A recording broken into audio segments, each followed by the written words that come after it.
Voltamos aqui com o nosso Economia e Desenvolvimento desta semana. Nardon Inácio Auditores e Consultores, há 50 anos gerando resultados e credibilidade para seus clientes. Planalto conectando destinos, conectando pessoas. Aliás, aí vou aproveitar Planalto e neste mês de maio ainda, até o final do mês, estarei lá em Uruguaiana, né? Porque Uruguaiana, Sérgio, prazer em tê-lo aqui no programa novamente. Você é natural de onde? Porto Alegre? Não, eu sou do estado do Rio de Janeiro. Rio de Janeiro, cara. Uruguaiana, você tem que visitar assim no meio das estações, porque lá sabe ser calor e sabe ser frio. Em 1975, eu me lembro muito bem disso, a revista Veja foi lá em Uruguaiana e fez uma matéria e colocou uma foto dos camaradas fritando ovo no asfalto. E realmente tem até hoje essa revista lá.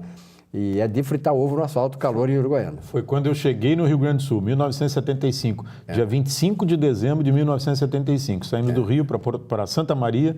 Eu nunca tinha sentido tanto calor na minha vida. É verdade. É calor de fritar ovo no asfalto e frio de renguear Cusco. Uruguaiana não é fácil mesmo, né? A Lília é aqui de São Leopoldo, né? Sou de São Leopoldo, já passo frio o suficiente, né? Ali é muito já frio basta. também, né? Muito frio, né? Bom, Sérgio, o Sérgio é ex-presidente do CETSERGS, hoje é diretor da área de institucional, né? Do CETSERGS. Exato, sou vice-presidente institucional. E essa semana, Sérgio, eu acompanhei aí na Assembleia Legislativa do Estado a votação envolvendo a EGR, a questão da infraestrutura rodoviária do Estado. Um balançozinho disso aí, dessa semana para vocês. Bem, Silvio, na verdade, esses projetos entraram em regime de urgência na Assembleia, né? E entraram em votação agora nessa semana. E o projeto 41, o PL 41, foi votado com algumas emendas, que é um projeto que modifica um pouco a estrutura da EGR. A EGR, como todos nós sabemos, é uma empresa estatal, foi criada no governo Tarso, que no meu entendimento não deveria ter sido criado. Acho que o governo poderia ter licitado essas rodovias para iniciativa privada e feito um modelo como o modelo federal, nós teríamos possivelmente bons contratos e talvez melhores rodovias. Como o governo criou, agora compete à sociedade gerir o melhor negócio possível dentro desse projeto, né? Então, houveram modificações no conselho da EGR, houve uma redução de 13, me parece, para 7 conselheiros. Eu não considerei isso uma vantagem, porque o conselho crítico da EGR provavelmente não vai existir mais.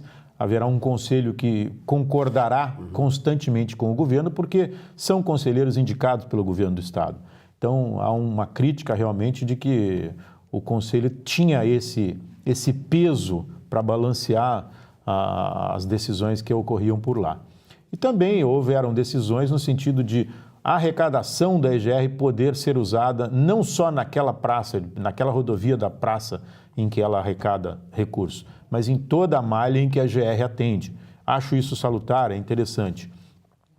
E também a questão de não permitir que as rodovias hoje que estão sendo pedagiadas pela EGR passem para a iniciativa privada a partir das concessões. O que, de certa forma, neste momento eu acho salutar, porque isso realmente esvaziaria a EGR, num sentido, e acabaria terminando com esse projeto que, queiram ou não queira, ele acaba sendo bom hoje como um peso, um balanço dentro do projeto. Acho que tem que conceder sim, mas talvez manter alguma coisa como existia anteriormente os pedágios comunitários, que fica um contraponto dentro desse processo todo de concessão. Eu citei aqui uns dias atrás uma matéria, eu não me lembro mais o nome do especialista, que é um norte-americano, professor e tal, que ele falava sobre a questão da corrupção no Brasil, né?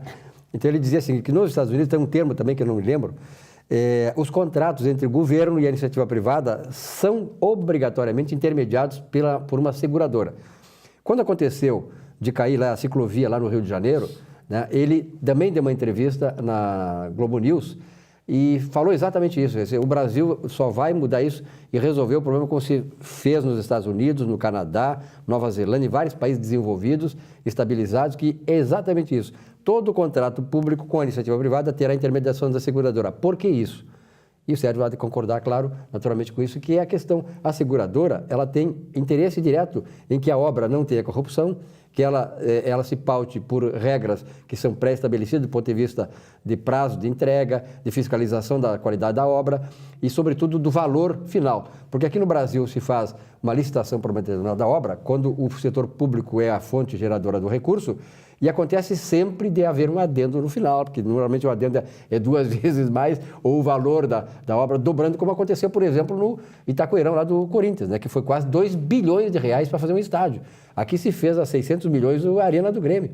E o Itaquerão do Corinthians, imagina no dia que se levantar a questão da corrupção que envolveu a construção de estádios para a Copa do Mundo de 2014 no Brasil e, sobretudo, o estádio do Corinthians. Aliás, quase todos os estádios, né? Eu acho que com exceção aqui do Rio Grande do Sul, acho que todos os estádios que se envolveram com a Copa, houve realmente esse processo de aumento de valor absurdamente.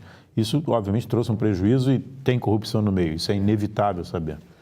Mas nessa linha ainda, Silvio, ficou pendente o projeto 47, né, o projeto de lei 47, que é exatamente o projeto de concessão que o governo pretende lançar.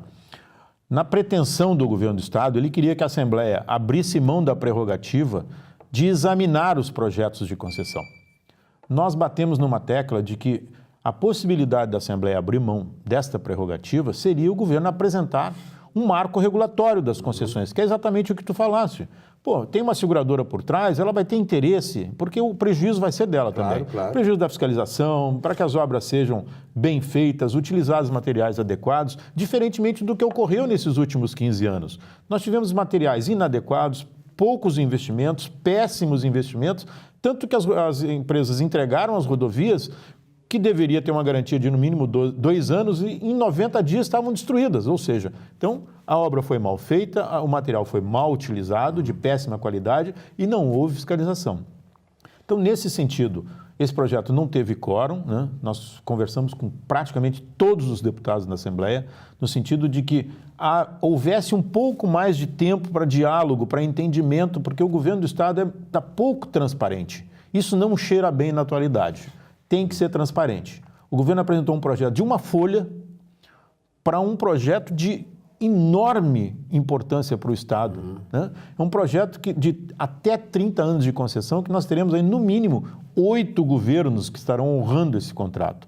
Então, é fundamental que o governo apresente um marco regulatório, assim como o governo federal tem nas licitações, o governo do Estado de São Paulo tem nas suas licitações. Por que o Rio Grande do Sul não pode ter um marco regulatório?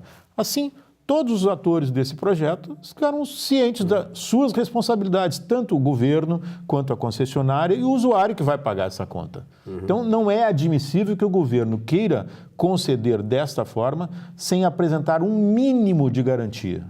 É um absurdo. Bom, eu tenho viajado um pouco aqui, mas a Lília viaja pelas estradas aqui do Rio Grande do Sul, né, Lília? Qual é a tua experiência nessas... Péssimas, completamente terríveis. Isso garante ou não a nossa chegada, né? Então, imagine assim, isso que nós estamos falando aqui de uma decisão que é a longo prazo, isso não é nem médio prazo, é longo prazo.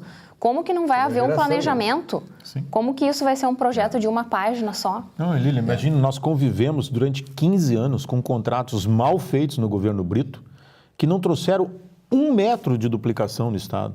E houveram arrecadações bilionárias nisso aí. Nós convivemos com sistemas hoje de concessões em que 8% é aplicado na rodovia, 42% é dividendo, 27% é propaganda.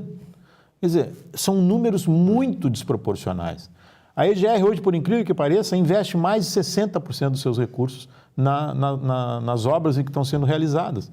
Claro, ela tem pouca capacidade, inclusive de buscar financiamento fora. É isso que precisa ser fortalecido.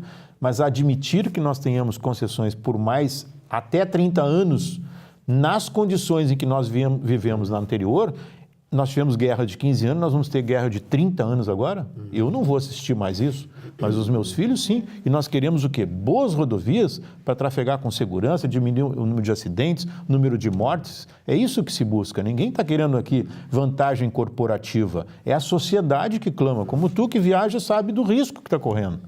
É verdade. Sérgio, obrigado pela tua presença aqui. Eu acho importante porque na verdade, o que no fundo as pessoas querem, a população que demanda esse serviço é ter um serviço de qualidade, que nós pagamos muita coisa. Nós pagamos IPVA, aliás, paguei meu IPVA agora à vista. Aí, antecipado até, né? Antecipado, antecipou. Quer dizer, então, o recurso chega, mas aí nós chegamos naquele ponto que eu sempre toco aqui, como economista. Há muitos anos já, desde a década de 80, quando eu trabalhei na reforma bancária, que foi uma coisa que mudou realmente o Brasil, a reforma bancária de 86, E nós temos que trabalhar na questão do tamanho do Estado, né? Esse é o problema do Brasil. Quer dizer, nós temos corporações que vivem, até sindicatos, né? A CUT é um exemplo disso, que vivem mamando na seta do governo, e aí querem que o governo não atrase salário, que o governo tenha recursos para fazer saúde, educação, segurança. Não tem condições. O Estado tem o seu tamanho, e o tamanho do Estado é ditado proporcionalmente ao tamanho que ele permite que seja a iniciativa privada, de onde ele tira o recurso. Quer dizer, um Estado que inviabiliza as empresas, como é que pode manter manter o seu Estado, manter os seus compromissos, investir? Não tem como, porque ele tira, de onde ele está tirando, ele está inviabilizando. Então esse é o grande problema. E o Sérgio, como empresário, sabe muito bem que as coisas se posicionam dessa maneira. A Lília, que trabalha na questão do coaching, porque também trabalham com essas coisas de verdade, da transparência, né, Lília? É importante que a sociedade cobre essas coisas. Isso é a congruência, né? É cumprir com aquilo que foi combinado. E para que seja cumprido, é preciso que algo seja combinado e precisa ser algo efetivo. Exatamente. É regra do jogo, né? Antes do jogo tem que ter regra, senão tá certo. Como é que vamos jogar? Senão qualquer coisa serve, né? Exatamente. E qualquer coisa, não podemos admitir, né? Pagar para ter qualquer coisa. Até hoje é qualquer coisa. Nós temos que nos insurgir contra isso, nos revoltar contra isso e exigir, porque afinal de contas nós estamos pagando por isso. Veja bem, só para encerrar, a aposentadoria. Os aposentados foram reajustados em 5% esse ano, Bolsa Família em 10%, os presidiários mais de 10%, quer dizer, a pessoa que passaram a vida inteira, contribuíram para ter o retorno na sua velhice, estão sendo discriminados por um governo populista que não sabe por onde é que vai botar o dinheiro. Quer dizer, bota em coisas erradas. Quer dizer, o aposentado é penalizado por ter contribuído por 35 ou 40 anos e beneficia presidiário. Aliás, com relação às vacinas, né? Outra coisa, não sou contra presidiário, mas o presidiário foi o primeiro a ser vacinado. As crianças aqui no Rio Grande do Sul faltou vacina, agora os presidiários são vacinados em primeiro lugar. Então, que se vacine o agente penitenciário, né? Mas não o presidiário. É tudo populismo, é tudo ideologia. Esse foi o mal, essa destruição que fizeram no Brasil a partir desse petismo desgraçado que desgraçou essa nação. Um rápido intervalo e já voltamos.